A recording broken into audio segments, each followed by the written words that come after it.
IIT ಈ 3 ಲೆಟರ್ಸ್ಗೋಸ್ಕರ ಲಕ್ಷಾಂತರ students ಹಗಲು ರಾತ್ರಿ ಕಷ್ಟಪಡ್ತಾರೆ. ಆದರೆ IIT ಅಂದರೆ ನಿಜವಾಗ್ಲೂ ಏನು? ಮತ್ತು ಯಾಕೆ ಅದನ್ನು ಇಂಡಿಯಾದ ಡ್ರೀಮ್ ಕಾಲೇಜ್ ಅಂತ ಕರೀತಾರೆ? ನೀವು ಈಗ 10th ಅಥವಾ PUC ಸ್ಟೂಡೆಂಟಾ? ಇಂಜಿನಿಯರಿಂಗ್ ಮಾಡಬೇಕು ಅಂತ ಡಿಸೈಡ್ ಮಾಡಿದ್ದೀರಾ? ಆಮೇಲೆ ನಿಮ್ಮ ರಿಲೇಟಿವ್ಸ್, ಟೀಚರ್ಸ್, ಫ್ರೆಂಡ್ಸ್ ಎಲ್ಲರೂ ಒಂದೇ ಮಾತು ಹೇಳ್ತಾರೆ, IIT ಟ್ರೈ ಮಾಡು. ಸೋಷಿಯಲ್ ಮೀಡಿಯಾ ಓಪನ್ ಮಾಡಿದರೆ IIT campus tour, YouTube open ಮಾಡಿದರೆ how I got in to IIT, Instagram open ಮಾಡಿದರೆ IIT package 2 crore 4 crore, news ನೋಡಿದರೆ IIT ಸ್ಟೂಡೆಂಟ್ಸ್ ಕ್ರಿಯೇಟ್ ಸ್ಟಾರ್ಟಪ್ಸ್. ಇವೆಲ್ಲ ನೋಡಿ ನಿಮಗೆ ಒಂದು ಕ್ವಶನ್ ಬರ್ಬೋದು, IIT ಅಂದರೆ ಏನು? ಯಾಕೆ ಅಷ್ಟು ಐಪ್ ಅದಕ್ಕೆ? ಯಾಕೆ ಲಕ್ಷಾಂತರ ಸ್ಟೂಡೆಂಟ್ಸ್ ಒಂದೇ ಸೀಟ್ಗೋಸ್ಕರ ಅಷ್ಟೊಂದು ಕಷ್ಟಪಡ್ತಾರೆ? JEE ಮೇನ್ಸ್ ಅಂದರೆ ಏನು? JEE ಅಡ್ವಾನ್ಸ್ ಯಾಕೆ ಅಷ್ಟು ಡಿಫಿಕಲ್ಟ್? IITಗೆ ಹೋದರೆ ನಿಜವಾಗ್ಲೂ ಲೈಫ್ ಸೆಟಲ್ ಆಗುತ್ತಾ? ಅಥವಾ ಸೋಷಿಯಲ್ ಮೀಡಿಯಾ ಕ್ರಿಯೇಟ್ ಮಾಡಿದ ಜಸ್ಟ್ ಐಪಾ ಇದು? ಇವತ್ತು ನಾನು IIT ಬಾಂಬೆ ಸ್ಟೂಡೆಂಟ್ ಆಗಿ ನನ್ನ ಓನ್ ಎಕ್ಸ್ಪೀರಿಯನ್ಸ್ ಜೊತೆ ಕಂಪ್ಲೀಟ್ ರಿಯಾಲಿಟಿ ಎಕ್ಸ್ಪ್ಲೇನ್ ಮಾಡ್ತೀನಿ. ವಿಡಿಯೋನ ಸ್ಕಿಪ್ ಮಾಡಬೇಡಿ, ಯಾಕಂದರೆ ವಿಡಿಯೋ ಎಂಡ್ ಆಗೋ ಅಷ್ಟರಲ್ಲಿ IIT ಬಗ್ಗೆ ಆಲ್ಮೋಸ್ಟ್ ಎಲ್ಲ ಡೌಟ್ಸ್ ಕ್ಲಿಯರ್ ಆಗುತ್ತೆ. ತುಂಬ ಜನ ಅಂದ್ಕೊಳ್ತಾರೆ IIT ಅಂದರೆ ಒಂದೇ ಕಾಲೇಜ್ ಅಷ್ಟೇ. ಆ್ಯಕ್ಚುಲಿ IIT ಒಂದು ಕಾಲೇಜ್ ಅಷ್ಟೇ ಅಲ್ಲ. IIT ಅಂದರೆ ಇಂಡಿಯನ್ ಇನ್ಸ್ಟಿಟ್ಯೂಟ್ ಆಫ್ ಟೆಕ್ನಾಲಜಿ. ಇದೊಂದು ಗ್ರೂಪ್ ಆಫ್ ಇನ್ಸ್ಟಿಟ್ಯೂಟ್ಸ್. ಇಂಡಿಯಾದಲ್ಲಿ ಟಾಪ್ 23 IITs ಇದ್ದಾವೆ. ಟಾಪ್ 5 ಹೇಳ್ಬೇಕಂದ್ರೆ IIT Bombay, IIT Delhi, IIT Madras, IIT Kanpur, IIT Kharagpur. ಹೀಗೆ 23 ಇನ್ಸ್ಟಿಟ್ಯೂಟ್ಗಳಿದ್ದಾವೆ. ಇವೆಲ್ಲ ಬೇರೆ ಬೇರೆ ಕ್ಯಾಂಪಸಸ್, ಬೇರೆ ಬೇರೆ ಪ್ರೊಫೆಸರ್ಸ್, ಬೇರೆ ಬೇರೆ ಕಲ್ಚರ್. ಆದರೆ ಒಂದೇ ವಿಷನ್, ಇಂಡಿಯಾಗೆ world class engineers, scientist, innovators create ಮಾಡೋದು. ಆ್ಯಕ್ಚುಲಿ IITನ ಯಾಕೆ ಕ್ರಿಯೇಟ್ ಮಾಡಿದ್ದು ಗೊತ್ತಾ? ಇಂಡಿಯಾ ಇಂಡಿಪೆಂಡೆನ್ಸ್ ಆದಮೇಲೆ ನಮ್ಮ ಕಂಟ್ರಿ ಡೆವಲಪ್ ಆಗಬೇಕಿತ್ತು. ರೋಡ್ಸ್ ಬೇಕಿತ್ತು, ಬ್ರಿಡ್ಜಸ್ ಬೇಕಿತ್ತು, ಪವರ್ ಪ್ಲ್ಯಾಂಟ್ಸ್ ಬೇಕು, ಇಂಡಸ್ಟ್ರೀಸ್ ಬೇಕು, ಟೆಕ್ನಾಲಜೀಸು ಬೇಕು. ಆದರೆ ಇವೆಲ್ಲ ಬಿಲ್ಡ್ ಮಾಡೋಕ್ಕೆ ಹೈಲಿ ಸ್ಕಿಲ್ಡ್ ಇಂಜಿನಿಯರ್ಸ್ ಬೇಕಿತ್ತು. ಅದಕ್ಕೆ government of India world class engineers institute establish ಮಾಡ್ತು. ಇವತ್ತು IITs ಇಂಡಿಯಾದ ಟಾಪ್ ಇಂಜಿನಿಯರಿಂಗ್ ಇನ್ಸ್ಟಿಟ್ಯೂಟ್ ಅಂತ ಕರೆಯೋದು ಅದಕ್ಕೆ. ಈಗ ನೀವು ಕೇಳ್ಬೋದು, ನಾರ್ಮಲ್ ಇಂಜಿನಿಯರಿಂಗ್ ಕಾಲೇಜಸ್ ಇದಾವಲ್ಲ ಅಂತ, ಯಾಕೆ ಅಷ್ಟು IITಗೆ ಇಂಪಾರ್ಟೆನ್ಸ್ ಅಂತ ಕೇಳ್ಬೋದು ನೀವು. ಆನ್ಸರ್ ತುಂಬ ಸಿಂಪಲ್. IIT ಫೇಮಸ್ ಆಗಿರೋದು ಬಿಲ್ಡಿಂಗ್ಸಿಂದ ಅಲ್ಲ, ಸ್ಟೂಡೆಂಟ್ಸಿಂದ. ಇಮ್ಯಾಜಿನ್ ಮಾಡಿ, ನೀವು ಕ್ರಿಕೆಟ್ ಪ್ರಾಕ್ಟೀಸ್ ಮಾಡ್ತಿದ್ದೀರಾ. ನಿಮ್ಮ ಟೀಮಲ್ಲಿ ಎಲ್ಲರೂ ಬಿಗಿನರ್ಸ್ ಇದ್ದಾರೆ. ಒಂದು ಲೆವೆಲ್ಗೆ ಇಂಪ್ರೂವ್ ಆಗ್ತೀರಾ.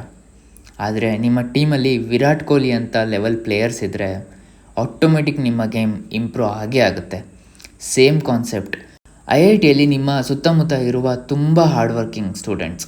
ನಿಮ್ಮ ಮೈಂಡ್ಸೆಟ್ ಆಟೋಮೆಟಿಕ್ಕಾಗಿ ಚೇಂಜ್ ಆಗುತ್ತೆ. Environment itself pushes you to become better. ಆಮೇಲೆ ಪ್ರೊಫೆಸರ್ಸ್.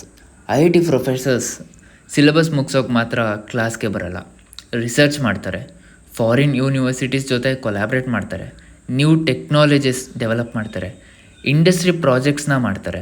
ಸೊ ನಿಮಗೆ ಟೆಕ್ಸ್ಟ್ ಬುಕ್ ನಾಲೆಡ್ಜ್ ಮಾತ್ರ ಅಲ್ಲ, ಲೇಟೆಸ್ಟ್ ರಿಸರ್ಚ್ ಕೂಡ ಕಲಿಬೋದು.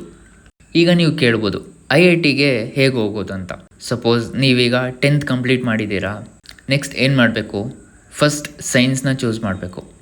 Especially physics, chemistry, maths, PCM ಅಂತ ಕರೀತಾರೆ ಸೈನ್ಸ್ ಸ್ಟ್ರೀಮಲ್ಲಿ. ಯಾಕಂದರೆ ಇಂಜಿನಿಯರಿಂಗ್ಗೆ ಈ 3 ಸಬ್ಜೆಕ್ಟ್ಸ್ ಕಂಪಲ್ಸರಿ.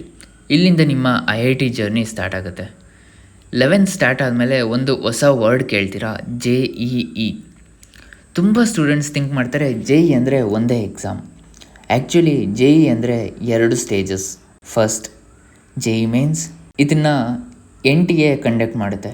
ಪ್ರತಿ ವರ್ಷ 15 ಲಕ್ಷ ಸ್ಟೂಡೆಂಟ್ಸ್ ಈ JEE ಎಕ್ಸಾಮ್ನ ಬರೀತಾರೆ. ಇಲ್ಲಿ ಫಿಸಿಕ್ಸ್, ಕೆಮಿಸ್ಟ್ರಿ, ಮ್ಯಾಥಮೆಟಿಕ್ಸ್ 3 ಸಬ್ಜೆಕ್ಟ್ಸ್ ಇರ್ತವೆ.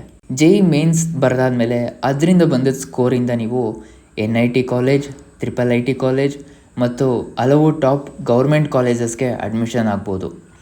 ಆದರೆ IITಗೆ JEE ಮೇನ್ಸ್ ಒಂದೇ ಸಾಕಾಗಲ್ಲ. ಯಾಕಂದರೆ IITಗೆ ಇನ್ನೂ ಒಂದು ಸ್ಟೆಪ್ ಇದೆ, ಅದೇ JEE ಅಡ್ವಾನ್ಸ್. ಇಲ್ಲಿಂದ ಆ್ಯಕ್ಚುಯಲ್ ಕಾಂಪಿಟೇಷನ್ ಸ್ಟಾರ್ಟ್ ಆಗುತ್ತೆ. JEE ಮೇನ್ಸಲ್ಲಿ ಟಾಪ್ ರ್ಯಾಂಕ್ ಬಂದವರು ಮಾತ್ರ JEE ಅಡ್ವಾನ್ಸ್ನ ಬರೆಯೋಕ್ಕೆ ಸಾಧ್ಯ. ಇಮ್ಯಾಜಿನ್ ಮಾಡಿ, JEE ಮೇನ್ಸ್ನ 15 ಲಕ್ಷ ಸ್ಟೂಡೆಂಟ್ಸ್ ಬರೀತಾರೆ ಇಡೀ ಇಂಡಿಯಾದಲ್ಲಿ.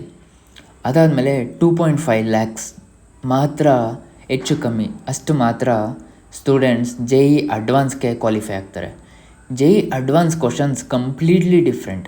ಇಲ್ಲಿ ಫಾರ್ಮುಲಾಸ್ ನೆನಪಿದ್ರೆ ಆನ್ಸರ್ ಬರಲ್ಲ, ಕಾನ್ಸೆಪ್ಟ್ ಅಂಡರ್ಸ್ಟ್ಯಾಂಡ್ ಆಗಿರಬೇಕು, ಕ್ವಶನ್ ನೋಡಿ ಯೋಚನೆ ಮಾಡಬೇಕು. ಸಮ್ಟೈಮ್ಸ್ ಒಂದು ಪ್ರಾಬ್ಲಮ್ ಸಾಲ್ವ್ ಮಾಡೋಕ್ಕೆ ಫಿಸಿಕ್ಸ್, ಮ್ಯಾಥ್ಸ್, ಲಾಜಿಕ್ ಮೂರನ್ನೂ ಕಂಬೈನ್ ಮಾಡಬೇಕಾಗುತ್ತೆ. ಅದಕ್ಕೆ ಇದನ್ನು ಇಂಡಿಯಾದ ಟಫೆಸ್ಟ್ ಎಕ್ಸಾಮಲ್ಲಿ ಒಂದಂತ ಕರೀತಾರೆ. ಎಕ್ಸಾಮ್ ಮುಗಿದ್ಮೇಲೆ ರ್ಯಾಂಕ್ ಬರುತ್ತೆ. ಆಮೇಲೆ ಜೋಶ ಕೌನ್ಸ್ಲಿಂಗ್ ಸ್ಟಾರ್ಟ್ ಆಗುತ್ತೆ. ಇಲ್ಲಿ ನಿಮ್ಮ rank, category, branch preference, college preference base ಮೇಲೆ ಸೀಟ್ ಅಲಾಟ್ ಆಗುತ್ತೆ.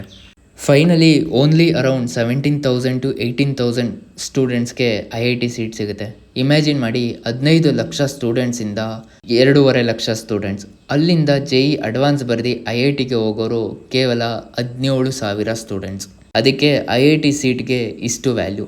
ಇಷ್ಟೆಲ್ಲ ಆದಮೇಲೆ ಒಂದಿನ ನಿಮಗೆ ಮೆಸೇಜ್ ಬರುತ್ತೆ, you are selected to IIT. ಆ ಮೂಮೆಂಟ್ ಇಯರ್ಸ್ ಆಫ್ ಹಾರ್ಡ್ ವರ್ಕೆ ರಿವಾರ್ಡ್. ಆದರೆ ಇಲ್ಲಿಂದ ಸ್ಟೋರಿ ಮುಗಿಯಲ್ಲ. ಆ್ಯಕ್ಚುಲಿ ಇಲ್ಲಿಂದ ರಿಯಲ್ IIT ಲೈಫ್ ಸ್ಟಾರ್ಟ್ ಆಗುತ್ತೆ.